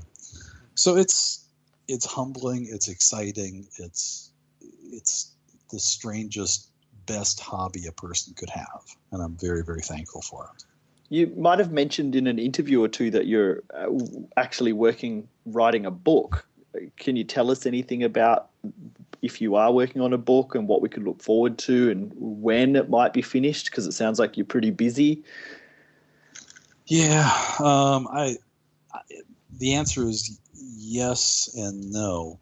Yes, I definitely have a book that I've been working on, and it's going to be a collection of stories from the seminars, from articles that I've written. It's not going to be then on this record we used this microphone and we had the mic preamp set at this level. I can do that, but that's not the point of it. The point, I think, is to make Michael a little more accessible. It's just going to be a collection of stories, very similar to my seminar. So it's funny. I mean, you say that. I tease my dad very good-naturedly. He'll kind of look at me and go, "How's the book coming?" I go, "Well, I haven't really done much on it in a few weeks." It's hard to write a book. I had no idea. As much as I love to write, and I really do, the discipline of sitting and writing a chapter in a book, man, it's harder than it's more difficult than I would have thought. But it is important to me, and in a weird way, it's kind of a legacy that I want to leave for my girls. I've got 4 daughters, and I think it's important that they know, who their dad worked with, and I think the fans might enjoy kind of hearing some of those stories. It sounds very exciting, I'm sure, for fans and for anyone who's interested in music. I think from someone like myself who's attended your seminars, I think to have your experiences sort of engraved in a book will be so valuable to everyone. So really looking forward to that. Well, I mean, there's, I haven't written this chapter yet. I'll give one away. But I was telling somebody this, a couple of friends of mine last week, during the Dangerous album, there's so much about making albums that people don't understand. It's not a big machine where you walk in and push a button that says hit record and then poof, you get a record. It's people, and it's stories, and it's friendships, and during the Dangerous album, there's a lot of downtime, meaning maybe we're calibrating a machine, or there's you can't record 16 hours a day. I mean, you'll go crazy. There has to be time when you just step out of the studio, and so I love to cook, and at Record One we had a kitchen. And you can only eat restaurant food so many times. Even though we had the best restaurants, so we started doing chicken wings, and which back in the 90s. I mean, they're still popular in the U.S. I don't know how they are in Australia, but it's a hot spicy hot chicken wings are really, really popular here. So we started just ordering, going to the store, getting raw chicken. And we'd be cooking these wings, and we'd make up our own recipes and get hot sauce and fry them, bake them, grill them, do all these different things. And they would be so hot. I mean, it was just like, hellfire sauce that we'd put on these things. And Michael would love it. He would eat these stupid wings, And not piles of them, but every time we start cooking wings, I mean, he'd come out of his office, or he had his own little lounge office at the studio, and he'd come out and he'd be asking about them and what sauce we used and everything. And it's stuff like that I was telling my friends this a couple of days ago. And trust me, my friends and I we don't talk about Michael Jackson all the time, but every now and then I'll kind of drop a story on him. And they're looking at me like I'm making it up. And they're like, come on. And I go, no, I'm serious. A bunch of goofy, we kind of thought of ourselves as kids. I mean, we were so young back then, but just a bunch of guys hanging out in a kitchen making chicken wings, and, with Michael Jackson right in the middle of them, eating them and laughing with us. And that's who he was. And that's the stuff that I remember. And if I can kind of make him a little more human to his fans. And Michael's got the most loyal, amazing fans on the planet, but I think they want to know that he didn't just, walk among the gods and, decree great songs. No, he was a dude that liked chicken wings, and that makes it a lot more fun for me. So that'll be, I think, if I can kind of encapsulate stories like that in my book, that's the direction I want to go. For sure. If I want to talk about Neverland a little bit, are you able to, in a nutshell, take us through the process of working with Michael on his systems, on his audio systems in Neverland? How did that come about? That's a really cool part of my life. I mean, it was back in 87. He bought the ranch, about $13 million, something like that. And it was soon after, it might have been right before the Bad tour, he would come back on breaks and he'd call me and he'd want stuff done. And he bought the ranch, and he wanted some music in his bedroom. That was the very first thing. So I think we were in the studio when he asked me if I could do something for him. And even that in itself, I know it's hard to kind of convey, but I was a kid. I'm learning how to record, and I'm, hanging out with, Bruce Swedien and trying to, master my skills a little bit. And here's Michael Jackson coming to me and asking if I can go to his ranch and put some speakers in his room.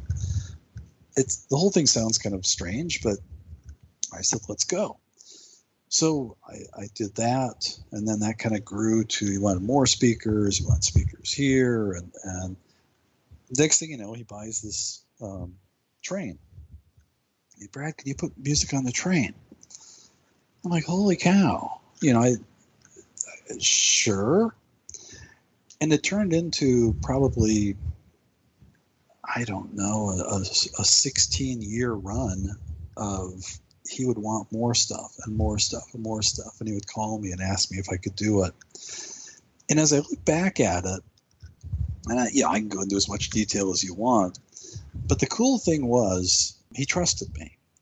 And I wasn't, there were so many companies in LA that were better equipped to go to Michael Jackson's ranch and have, guys in uniforms and big shiny trucks and, and deliver whatever he wanted. But he wanted me to do it.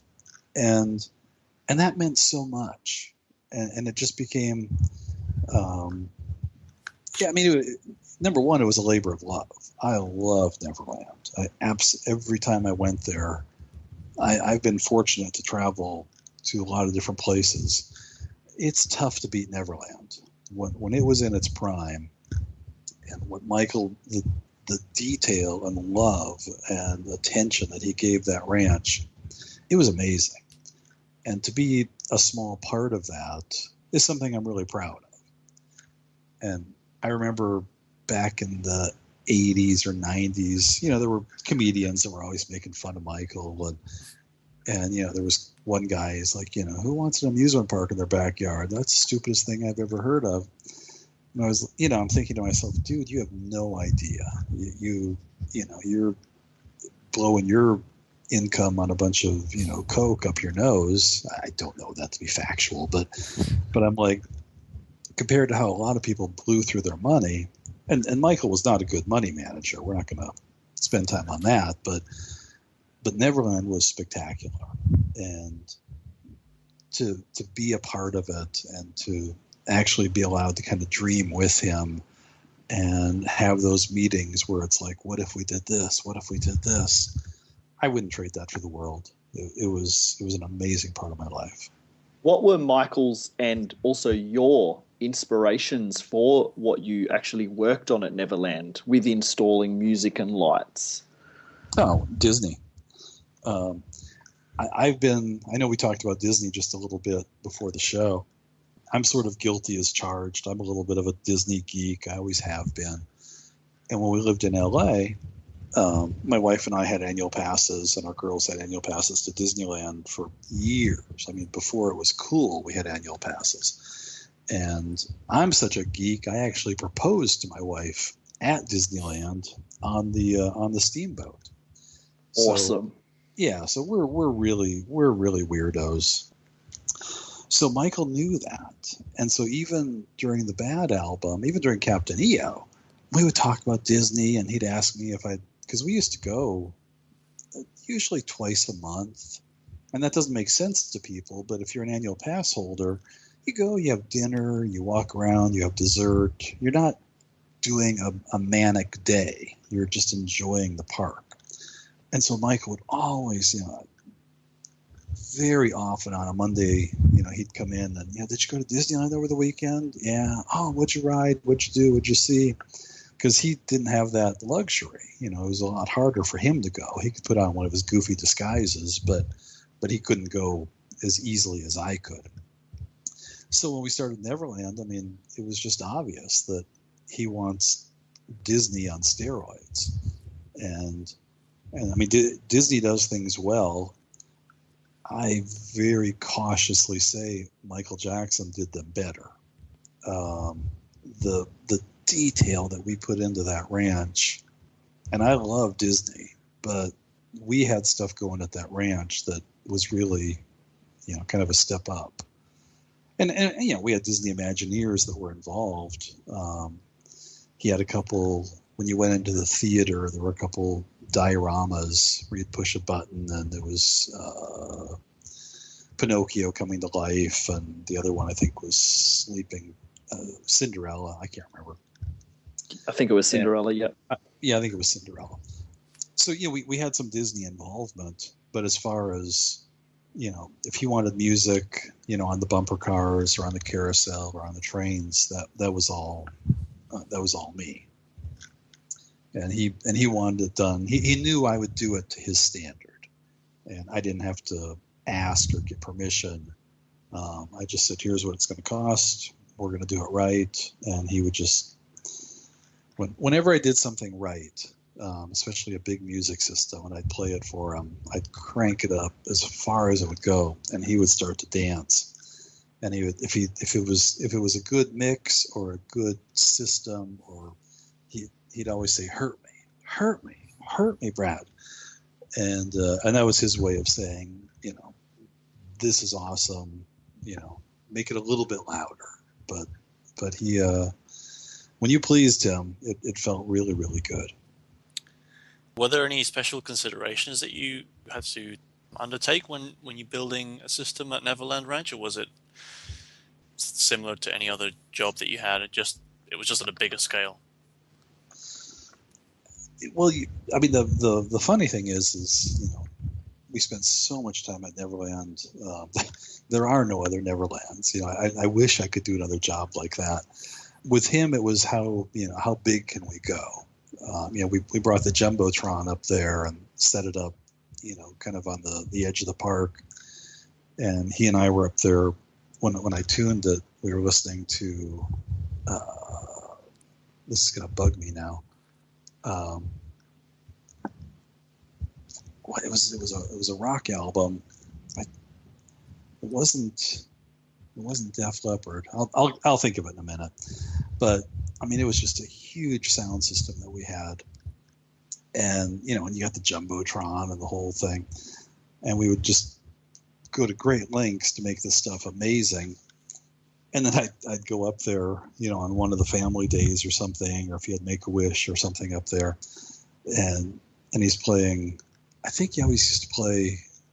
It might have been Peter Pan.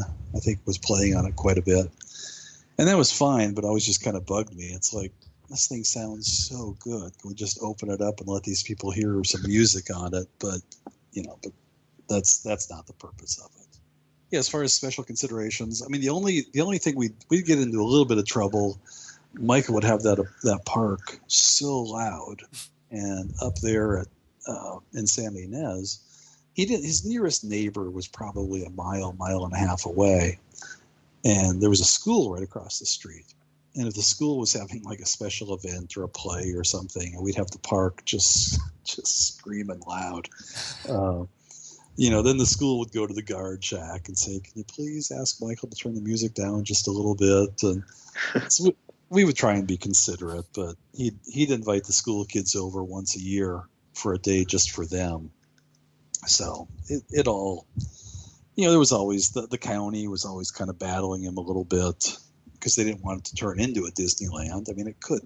The roads just weren't set up for it, but so he had to kind of walk that fine line of having it be for his personal enjoyment, but not going too big with it. It's amazing hearing that even like the school across the road, which is not still at all, not even close to where the park area of the ranch was, could even hear the music. Like, I've been really lucky to have flown around the perimeter in a small plane and seen even, it was, I think, about 2007 or 2006 when the actual attractions were still at the amusement park. So I got to sort of see how it was all laid out. And it's in the middle of a huge valley. It's like in the middle of nothing. So that the sound could travel, that was loud. That was pretty loud then, I imagine. Well, and we can get into the physics of it, which you don't want to do. But I mean, at night and with, a little bit of fog and things, I mean, sound really has a weird way of traveling long distances. Whereas during the day, it's not, you can't hear it nearly as much. But on a lightly foggy night, it's crazy what sound does. So this is a question basically from me because I'm just curious myself and also being a bit of a Disney park file. Any tips for music and lighting in home gardens and backyards, and how does music and lighting influence like a park or a garden setting? And how does that sort of then in turn influence people in those settings? That's a great question. Never been asked that one before, except on my day job. Lots of speakers, softer levels. So in other words, if you want to do a backyard, if you just put 2 speakers out there, if you're too close to one speaker, it's too loud. If you're far away, you can't hear them. So you want to surround the whole space with as many speakers as you can afford. And you can use cheaper speakers. So my rule of thumb is go for a little more quantity over quality because you're going to make up for it just in a really smooth sound. The other thing, and I talk about this in my seminar, and if you really want to have fun, you can do what I call layering. At Neverland, we didn't have any birds. So we used to put bird houses up in the trees, and we'd record our own bird CDs. I still have some of them. And so we'd have chirping birds up in the trees, and then we'd put a couple speakers like in hedges or in bushes or different places, and we could have crickets chirping. And then we'd have another layer of speakers all over the place with music.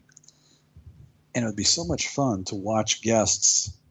We had little surprises that we did. We had kind of some little sound effect things that Michael liked. And people, you can kind of play with people's emotions just a little bit. I mean, if they're hearing Debussy coming from 200 speakers all around them, and there's birds chirping in the trees, and the lights of Neverland are all lit up. Number one, you're at Neverland. I mean, it's Michael's ranch. But if you start taking those elements away, Neverland's not quite the same. And there were all these little details that we spent so much time on, getting the music. Number one, Michael would pick all the music. he would call me and say, I want the day music to be this, and I'd make CDs of his favorite songs, all classical music, classical and Disney music, no Michael Jackson music back then. And he would create the playlist, and we would have the birds going, we'd have the sound effects going, we'd have the music going, and it was, that will absolutely set a mood, and people don't even know. It's like when you go to a fair or a carnival, and you want to hear the music and the calliope and the all those factors come in. Well, we had to create all those at Neverland because it wasn't a fair; it was a backyard. So we went to great detail to make all that stuff the way he wanted. Wow. Thank you so much for answering those questions. That was awesome. Of course.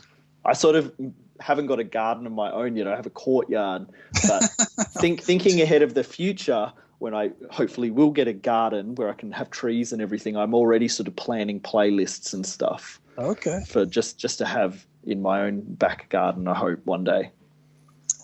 It adds a lot to, dare I say, quality of life. I can imagine. So we've touched on your seminars, Brad, and how what we think as fans, how valuable your seminars are.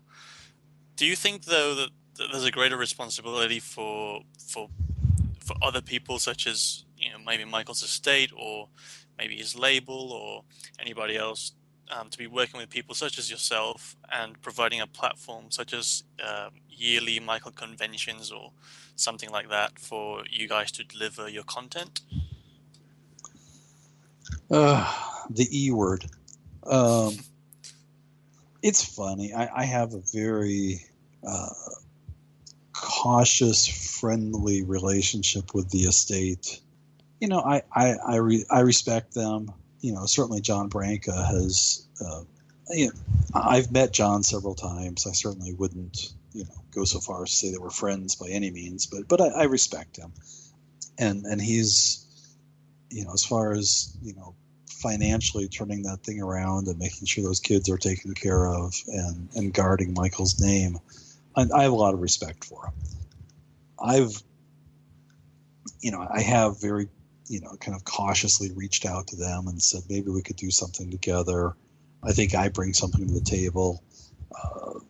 You guys, you're the estate, and there's really no interest. I mean, they're gonna do what they're gonna do, and that's okay.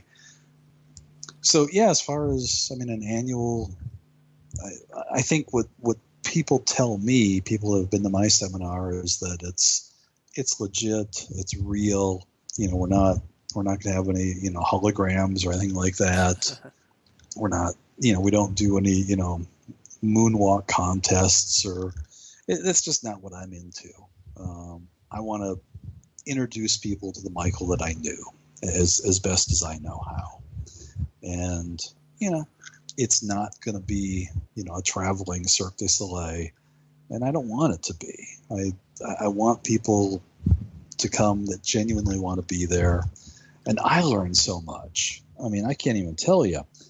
When you've got Joe Vogel in the audience, or Chris Cadman, or these guys, good grief, these guys have forgotten more Michael Jackson trivia than I ever knew.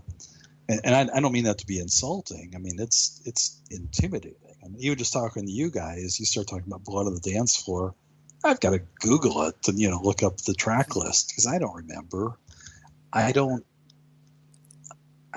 Again, I have to be so careful how I word this, but I don't kind of live in Michael world 24 hours a day. Sure. I worked with Michael. I love doing the seminars, and then when it's time to do one, I kind of I just do what I do. So yeah, as far as any long-term, siding up with the estate or something, I seriously doubt it, but I appreciate that they kind of give me the freedom to do what I do. I stay out of their way. I'm not in competition with anybody. I just want to tell stories and meet people. The other thing that I've noticed about doing the seminars, and this is, I'm just starting to peel the onion back on this just a little bit, is there's a whole bunch of guys that worked on these projects. Steve Piccaro, Jerry Hay, Brad Buxer. We experienced something that we'll never experience again in this lifetime. And these guys, I mean, none of us are getting any younger. I'm kind of the youngest of the bunch, and they want to tell these stories. I'm telling you, after we finished in Germany with Brad and Michael, they were, like tearfully joyful about how amazing it was that people had such a connection with Michael and with the music that we worked on. And, for us, it was a segment of our lives that we were really proud of. But I think for them to be able to, for them and me, to start packaging this a little bit and just tell these stories, I mean, our wives have heard them enough. You can only, that's why I say when I hang out with my friends, we don't talk about Michael Jackson because they don't want to. But to be able to go somewhere with people that really want to hear stories, it's so huge to them and to me. So that's another side of it that I'm still trying to wrap my head around. I've kind of been encouraging like Jerry Hay to join us. I would love to reconnect, with like Bill Luttrell or Rod Temperton. It's, it's something that it's still growing, and I don't quite know where it's going to go. Thank you for these incredible answers. Like we've just both all blown away by your honesty and your candor, and jumping in and adding to them. It's all awesome. We love it. Well, that I didn't mean to cut you off, but that was just something I kind of wanted to cover. So one of the most controversial aspects in the reality of being a Michael Jackson fan post 2009 is how many unreleased tracks are taken and posthumously altered and worked on and mixed, etc. And then they're sold as a Michael Jackson material. What are your thoughts around unreleased Michael Jackson material coming out and some of the projects that you may have seen since 2009? Yeah, I mean, Buxer and I have talked about this quite a bit. I didn't really love Escape, and I don't know if that's the right way to say it or not, but that's how it's spelled. It was okay. And that's, some of those songs, I hear those and it kind of brings me back to, I remember that song. That's why we didn't put it on the album, because it's just not that great. I mean, in the era that I was there, most of the really good songs were released. And there's a lot of other stuff on the shelves that it's okay, but just because it has Michael's name or Michael's voice on it doesn't mean that it's a great song. So then to hand it off to 2015, hotshot DJ mixer, whatever, and kind of make it modern and cool, I don't know. I guess I'm not that much of a fan. If they really wanted to do it right, I think it would be nice and correct to reach out to Bill Luttrell or Matt Forger or John Barnes or Brad Buxer. And I mean, if those guys worked on the song back then, it kind of stands to reason that they should be the ones to see it to its conclusion, if possible.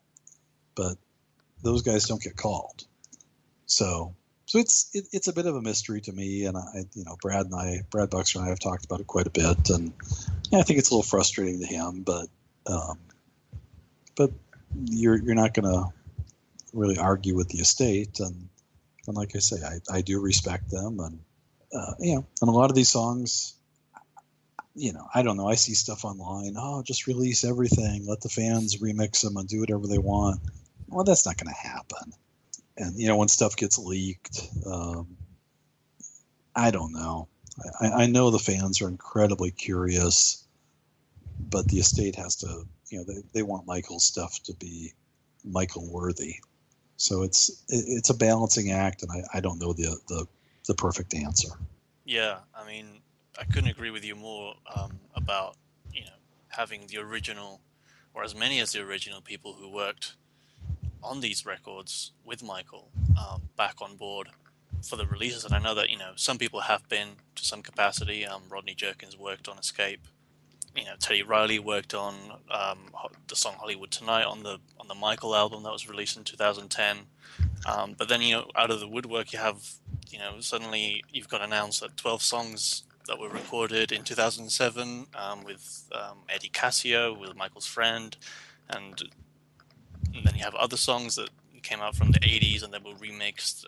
How do you feel about that? Truthfully, I don't follow it that closely. Mm-hmm. I do know that when Escape came out, I listened to it 3-4 times, and I just got bored. If it misses something. Here's a lightning bolt statement for you. That was a joke, but if you go to Neverland and Michael's not there, it's not Neverland. Right. If you work on a Michael song and Michael's not there, it's not a Michael song. It's just a song. It's empty, and there's something. If he didn't complete the lead vocal, and I don't want to get into all that, but I don't know. There's kind of some cool grooves that and some kind of demos and things that I think the fans. The one thing I will give Escape is at least they gave kind of the original versions. I think the fans would love to hear some of the stuff in the vault just in its raw form, but don't screw it up with some 22-year-old mixer in Brooklyn that didn't have a clue what Michael was about. That kind of stuff just kind of bores me. Mm-hmm. I think, we were happy that we had the originals to listen to, or a version of the originals to listen to from the Escape album. That was the saving grace for me, I think. Like on the Michael album, we didn't get any sort of stuff that had been not touched. Like, did you listen to the Michael album when that came out in 2010? Next question. Okay. I would love to have heard a version of Behind the Mask. I would love to know what the original of that was like, for example. Yeah, and I listened to it a couple times, and same thing. I mean, it was okay, but I got bored very quickly. Right. We've got a couple of questions here from Charles Thompson and from Damien Shields. Charles wants us to ask you about Neverland Gates, whatever that means. I think it was about music at the Neverland Gates. You wanted to ask about. And is this my buddy Charlie from Huffington Post? Yes. And tell him he's got to do a Huff Post article on me. I'm not answering any of his questions. I'm kidding. And Damien wants us to ask you about a chapstick. You can choose which story you want to tell if you want to tell them. I don't even know what the Neverland Gates is about. So. Okay, let's do this. When you first go to Neverland, you drive through when this was back obviously when Michael was there. The first gate is down on Figueroa Mountain Road, and if you're on the pass list, you drive through, and you drive about a mile, something like that, and you come kind of crest over this hill and come down the other side, and that's when you would start seeing the green grass and everything of Neverland, and that's where you'd park your car, and then you would, or bus or whatever, and then we'd walk people through, and they'd get onto a train, and that would take them up to the park. Rarely did you were allowed to drive a car on Neverland. I mean, especially when there were kids there, it just wasn't allowed. So that's where the ornate gate was, and that's what people have seen pictures of it, the big black and gold gate with the crest and everything. So Michael wanted to kind of turn that into, we wanted to do something special there. So he said, Brad, can we put a bunch of speakers here? And he wanted, when guests showed up, he wanted to just flood them with music. And I said, cool, let's do it. So we brought in a huge sound system. They actually had to build a little house for us for all the amplifiers, and tons of work getting this thing, speakers up in the trees and all over the place. And his instructions to me were, I want it to be loud enough to shake a bus. I said, okay, that's loud. Let's go. So I built this monster. And then just for fun, I went into my studio and I put this little compilation CD of kind of a best of MJ music. I had Smooth Criminal, The Way It Make Me Feel, Billie Jean, just these little, 30-second snippets of each. And, the whole thing is like 4 minutes, whatever, 4 or 5 minutes. So, but Michael always had this rule that I couldn't play his music at the ranch. But I said, so I got the whole system done. I brought this CD up. I had my assistant with me, and I called him out from the house. And so he comes rumbling out in his little golf cart. He's got his, it looked like he just woke up, had his hat on sideways and his, jammies. And I said, he says, is it done? Is it done? I go, yeah. He said, well, can I hear it? I said, okay. So I point to my assistant, and he cranks up this music, and it's Billie Jean and Smooth Criminal, and Michael can't listen to music without dancing, and he starts to dance. And I mean, he is just full blown. He's dancing for two guys, me and my assistant Brian, and just tears it up. Gets to the end, and he kept yelling at me, hurt me louder. And we're turning it up as loud as it'll go. Gets to the end, and he says, oh, that was amazing, but that's not what we're going to play. And we had probably a 5-minute discussion about, Michael, people are coming to your ranch to see you. This is your ranch. No, we can't play my music. We never play my music. And I said, but we have to. This is the right thing to do. No. I said, what do we have to play? I've got a favorite song I want just for this space. I said, what? He says, do you know that song, Danny Boy? I said, Michael, that's like a funeral song for firefighters. Everybody hates that song. No, I love that song. It's so beautiful. It's so emotional.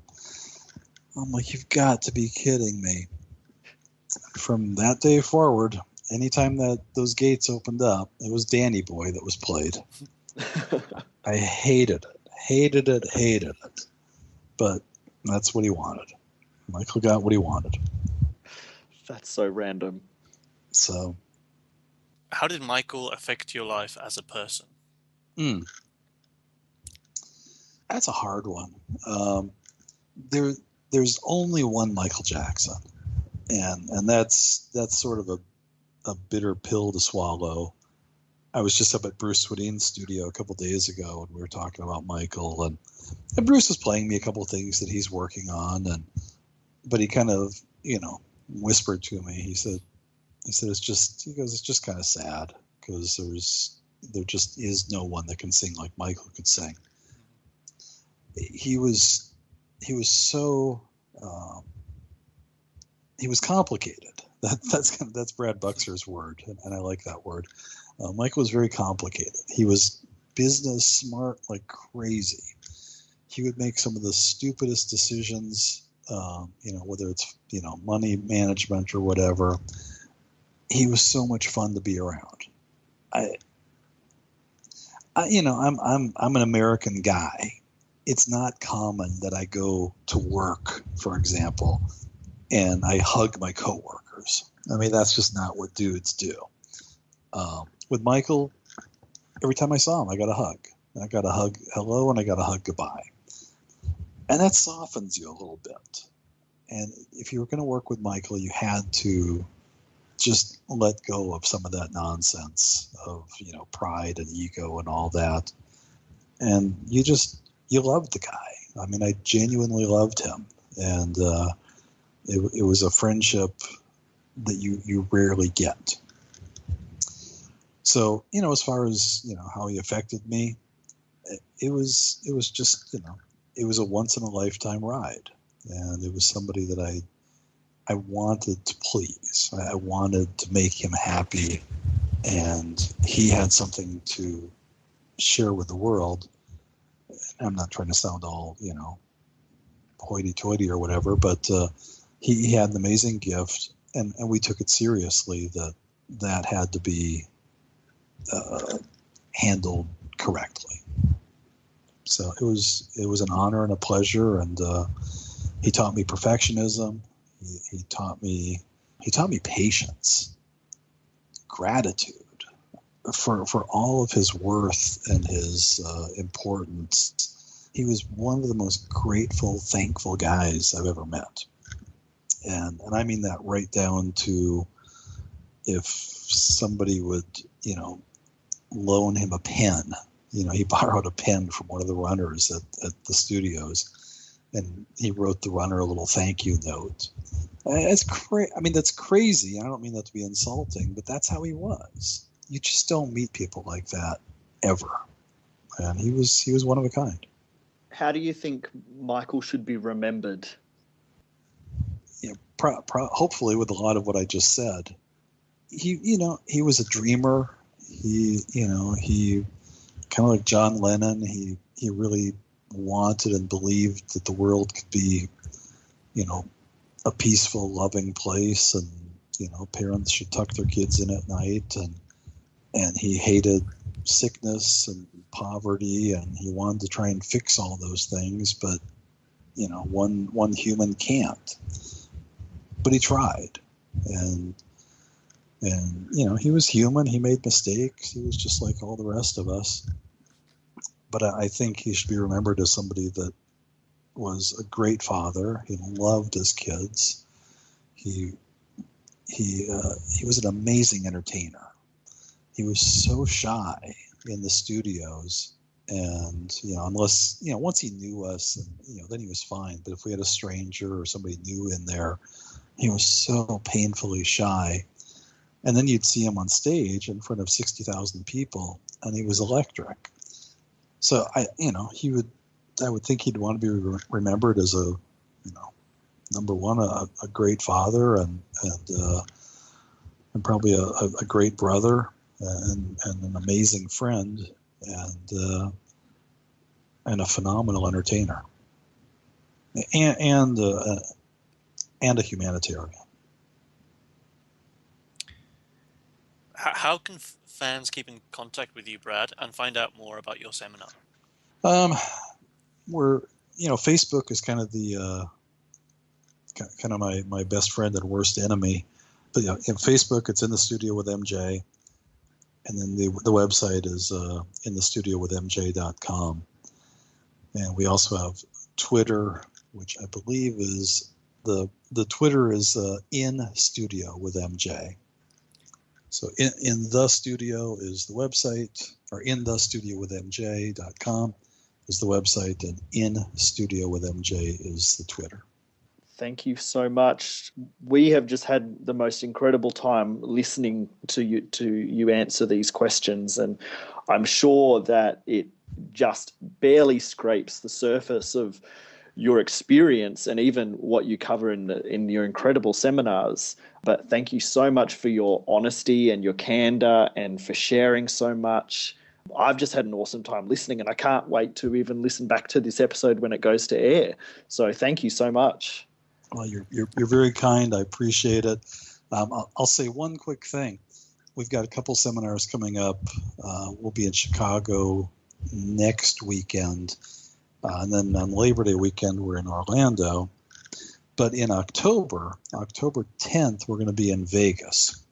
And I think that one's going to be kind of fun. There's already tickets are really starting to pick up on that one. That's the weekend that Janet Jackson's in Vegas. So no, she's not coming to my seminar, but people are going to her concert on Friday night, my seminar on Saturday, and then MJ1 on Sunday. So I think that's going to be kind of a cool MJ weekend for fans if they can make it to Vegas second week in October. I think that's going to be a really, really fun weekend. We'll continue to let people know about those seminars coming up. Thank you for letting us know about it on the show. But I thank you guys. It's always a pleasure to talk about Michael. It's always fun to talk about Neverland, and huge respect and gratitude for you guys. So thank you for getting up early and spending some time.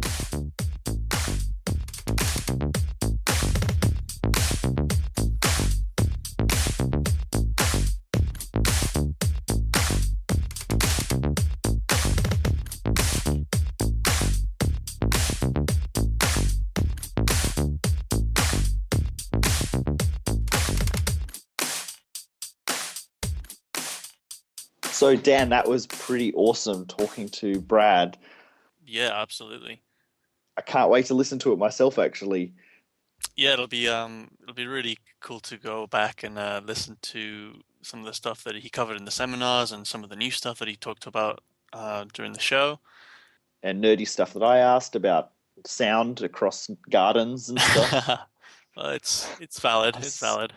I'm so glad he answered that. That was so cool. Yeah. Now I just need a garden. Yeah. Well, one day. Hopefully sooner rather than later.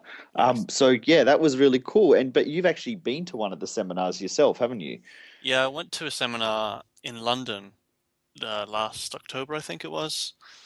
And it was just such a cool experience because I didn't really know what to expect. I mean, there were some reviews floating around on the internet prior to the London seminar, and I just kind of kept away from it for several months just so I wouldn't, be so I wouldn't have any details sort of spoiled in advance. And it's just a crazy ride through Michael's experience in the studio, and just hearing some of the tidbits about how each album differed to the other, and how some things were consistent and some things were not, and just little things like that fans never really get to hear from anybody else. And I really hope that he comes to Australia so that you guys can experience it. I think one day for sure that would be cool, because there's so much exclusive stuff in there that you just cannot even hear anywhere else, isn't there? Yeah, and to be honest, I think is the best way to hear it. I mean, Brad sets up, amazing sound system that will just literally melt the skin off your face. Awesome. So for any Michael fan out there who wants to listen to Michael's music and other little clips in that kind of setting, and this is the only way to do it, I think. Well, of course, he has got some upcoming shows. If our listeners head to inthestudiowithmj.com, and if you actually head to the Buy Tickets tab at the top, you'll actually see 3 upcoming shows for 2015.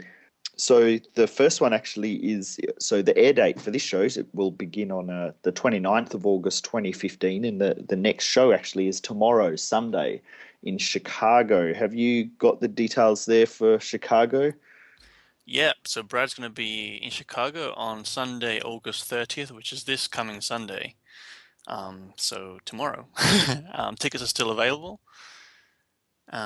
So if anyone's in town, I suggest that you drop everything, and go to this. Yeah. That will be at the Icon Pro Studios, and that's from 12 p.m. till 7 p.m. And then the next show after that is actually a bit closer to where Brad lives. It's in the Studio with MJ, Orlando. That's a Saturday, September 5th, 2015. Yeah, that'll be in Lodge Studios from 11 a.m. to 7 p.m. So another jam-packed day. VIP tickets are still available, and again, if you're not doing anything that day, that'll be a really cool thing to go to. So from what I understand, VIP ticket, it differs to the regular ticket in that you actually get like a light lunch, preferred seating. It starts 90 minutes earlier, so it includes a whole other segment, a Neverland segment that the regular tickets don't include. So the VIP tickets would be very much well worth it. For sure. And then the third date that we've got here, Brad will be in Las Vegas on Sunday, October 10th. Saturday, October 10th. Saturday, yeah, I'm sorry. Yep. At SIR Studios, SIR Studios, from 12 p.m. to 7 p.m. And all access tickets and VIP tickets are still available. Indeed. Awesome. So head to the website In the Studio with MJ. You can actually link to buying tickets direct from that website. So upcoming shows for In the Studio with MJ with Brad Sundberg is August 30 in Chicago. We've got In the Studio Orlando.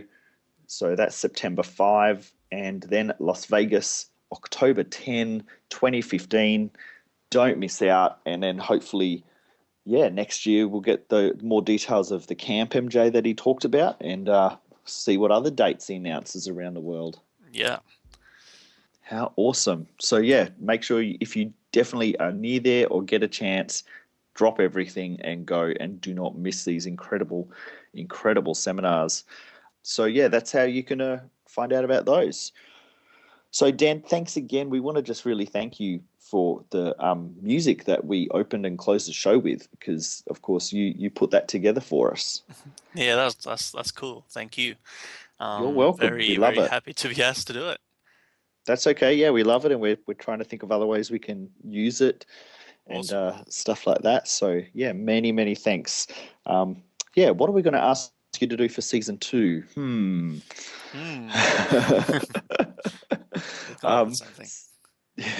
So how can listeners contact you, and where are you on the internet? Yeah, best way to get in touch with me is either through Facebook, probably. I've got a Facebook page. That's just my name. My photo will come up. And or on Twitter at Villalobos, which is my name backwards. And that's pretty much it. You can also go to my website at danvillalobos.com, and I've got some music and blog and all things like that. Did you want to spell that surname?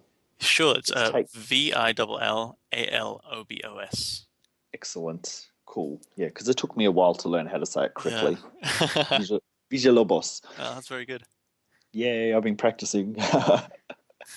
And of course, we are on the MJCast.com, and we're on Facebook as the MJCast. We're on Twitter as the MJCast. We're on Instagram as the MJCast. So much action on Instagram lately. Thank you, everyone. We're on Tumblr, which is the MJCast.tumblr.com. We're on YouTube, which, of course, you would have heard Jamin talking about what's happening with our YouTube account in episode 14, but we're still there on YouTube, where we just did a recent Thug Life video as well, which got a lot of shares and views. So thank you for that. So youtube.com/plus the MJCast. And we would love more than anything to hear your thoughts about the show. Either way, the MJCast@icloud.com. Send us an email there. We love hearing from you, feedback and questions about the show. But the MJCast@icloud.com is our email, and we love getting your mail. So thank you so much of you that have emailed recently. And of course, we are a podcast show. Yes, you can stream us on the website, but subscribe to us on iTunes. So use the Apple Podcast app. Or if you've got an Android app, which there's all on the website, head to the MJCast.com to see where you can subscribe directly on either Apple or Android. But yes, this is a podcast show, and if you do subscribe, you don't miss anything, because when there is a new episode or a new special that we might just drop, then it will go straight to your device. That is the benefits of subscribing. You never miss anything, and you're always up to date with any of the shows.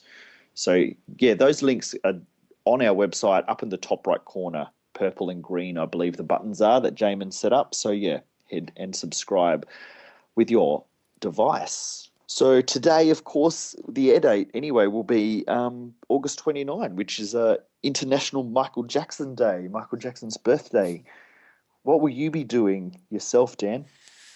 I'm actually going to be in London, funnily enough, which is always special for me, because I always used to sort of go down to London just sort of to see some fans, or to meet up with different people and sort of just talk about Michael, or to visit one of Michael's hotels when he was staying here. So that's always special for me. I don't have anything MJ planned, to be honest, but I'll probably just sort of celebrate on my own, listening to his records and just reminiscing on the great music that he left with us. Maybe you'll walk past somewhere that he was, or you had like a MJ moment anyway. Yeah, yeah. I actually don't know what I'm going to be doing. I'm going to be surprised by a friend of mine, a belated birthday present. So I don't know what the surprise is going to be. But yeah, I might hopefully walk past somewhere that might remind me of some happy memories, especially some like the Dorchester Hotel or. So the last time you saw Michael was actually before the This Is It announcements, was it? Yeah, well, I saw him. I went to the conference, and Oh, you can actually see my head on the "This Is It" movie. I'm like right at the back of the shot. cool. Like I'm towards the front, but you can see me at the like on the top corner of the frame. So yeah, that was the last time that I saw him. Well, I was watching that live when that happened, of course, that live stream from that announcement. That was crazy. Yeah, But you had other London moments at hotels and stuff as well. That's awesome. yeah, yeah. I was pretty lucky. Between 2005 and 2009, went to a couple of the hotels that he stayed at in London. So it was really cool. Did you Met up with a lot of fans and made new friends. So did you go to the World Music Awards in London? I did, yeah, Get yeah, out. yeah. Okay, well, we're gonna have you back on another show, so I really want to talk about that because oh my God, how Yeah, yeah, incredible! yeah. Wow, That was pretty surreal. cool. Yeah, What did you used to do like when you were young? Were you a young fan? Like, what did you do on Michael's birthday when you were younger? I think I've just always just listened to. I used to just crank the music up from my room, and just play it really loud and just probably dance around pretending I was on some video. Yeah, Yeah, that's pretty much what I did. I remember when I was really little, I used to always start rereading his book Moonwalk Okay. every year. I haven't done that for a long time, but yeah, I used to. Now I'd either going like to see other fans or watch concerts and do the music thing. But yeah, when I was younger, I used to have like the book, and that was one of the few things I had. So every year I'd reread Moonwalk. Hmm. That's funny. My poor little dog-eared paperback that I used to have back then. Do you I've still got some have it? hard. Yeah, yeah, absolutely. That was like one of the very first sort of Michael things that I ever got. Hmm. I've got like hardcover copies and stuff now, and then of course Dancing the Dream came out as well. But yeah, I remember walking through good old Big W and finding a paperback copy of Moonwalk. I think it was. Yeah, I think it was Big W, Yeah. and yeah, just like flipping out, like what is this? Because of course we didn't know anything back then unless you found it, and if it was like an official thing, and so yeah. Yeah. Pretty cool. But yeah, so actually, yeah, today I've got the lunch that I'll be going to, so I've got to finish my outfit really. I've just got to figure out what tie I'm going to wear. Awesome. But yeah, so indeed. So yeah, well, I hope everyone out there has an awesome Michael Jackson day for his birthday and celebrates. And, let us know when you hear the show, let us know what you guys did on Michael's birthday. And next year, please, if you have a fan event or get together with other people or anything that you're going to be doing to celebrate Michael's birthday next year. And yeah, just let us know and send us a submission when we put the call out, and we will be definitely playing them in the show if we can understand it and if it's good to play. So yeah, we'd love more submissions next year, but I hope everyone has an awesome Michael Jackson day.